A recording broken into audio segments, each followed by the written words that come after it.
ជំរាបសួរខ្ញុំបាទឈ្មោះសៀនពិសិដ្ឋជាកសិករដើមស្វាយចន្ទីមួយរូបហើយក៏ជាសមាជិកសហគមន៍ស្វាយចន្ទីអូសីកដាល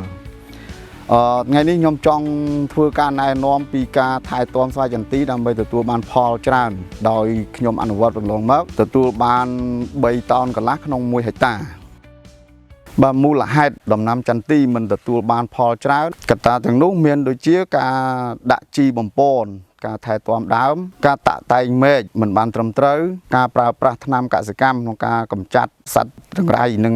ជំងឺបានត្រឹមត្រូវហើយពិសេសនៅពេលដែលវារោយផ្កានិងក្តឹបដែលមានអាកាសធាតុប្រែប្រួលដូចជាសន្សើមធ្លាក់ច្រើននិងភ្លៀងកក់ខែអញ្ចឹងហេតុអីបានយើង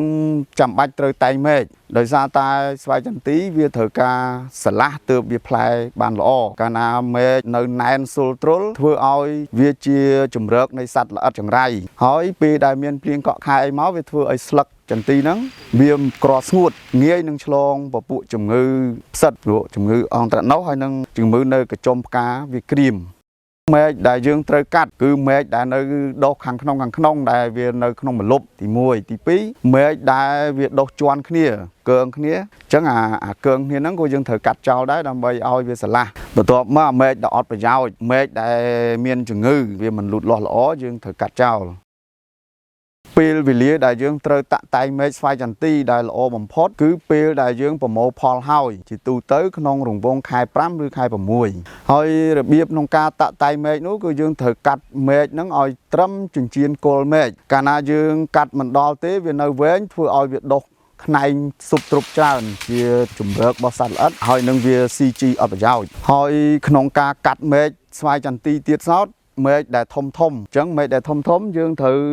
លាក់ពីក្រោមឲ្យបាន20ទៅ30% សិនហើយចាំយើងកាត់ពីលើមកឲ្យចំមុខគ្នានឹងជៀសវាងវារយះមែកធ្វើឲ្យដើមយើងនឹងអន់បន្ទាប់ពីយើងកាត់មែកហើយយើងត្រូវរកថ្នាំផ្សិតឬក៏កបោកសិកម្មដើម្បីលាបវាការពារមុខកាត់ហ្នឹងកុំឲ្យឆ្លងជំងឺផ្សេងអញ្ចឹងនេះចន្ទីក្រោយពីយើងតែងមែកហើយអញ្ចឹងឃើញថាវាស្រឡះល្អដាច់ពីគ្នាពលឺថ្ងៃអីចេញចូលខ្យល់អីបានគ្រប់គ្រាន់ល្អវាស្រឡះឃើញថាពលឺថ្ងៃចាំងចូលដកដងដើមបានត្រឹមត្រូវអញ្ចឹងបន្ទាប់ពីតាក់តែងមែកស្វាយចន្ទីហើយយើងចាប់ដើមប្រើប្រាស់ជីដើម្បីបំពន់ដើមនិងស្លឹកហើយក្នុងការប្រើប្រាស់ជីគឺយើងប្រើប្រាស់ជីធម្មជាតិលាយជាមួយនឹងជីកសិកម្មតាមលទ្ធភាពដែលយើងអាចធ្វើបានពេលវេលាដែលយើងត្រូវដាក់ជីនោះគឺអនុវត្តទៅជា2លើកដោយលើកទី1ក្នុងកំឡុងខែ6ឬខែ7លើកទី2អាចអនុវត្តនៅក្នុងខែ9ឬខែ10របៀបដាក់ជីយើងត្រូវមើលទៅលើដងដើមដែរដើមតូចយើងត្រូវដាក់នៅចុងសម្រាប់មែកដោយជីករណ្ដៅមួយជុំវិញចន្លោះពីជម្រៅ1តឹកទៅ2តឹកហើយបើសិនជាដើមធំដើមដែលមានអាយុ7-8ឆ្នាំទៅ10ឆ្នាំឡើងយើងត្រូវដាក់ចូលពីចុងសម្រាប់មែកទៅប្រហែលជាកន្លះម៉ែត្រដោយដាក់ជុំវិញដើមជីករណ្ដៅ1តឹកទៅ2តឹកហើយកប់ជីឲ្យជិត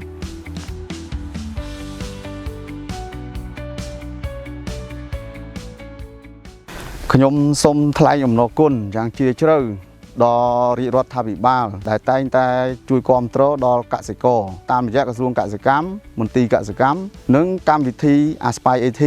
ដែលខិតខំប្រឹងប្រែងផ្ដល់បច្ចេកទេសក្នុងការថែទាំនិងរកទីផ្សារជូនដល់កសិករ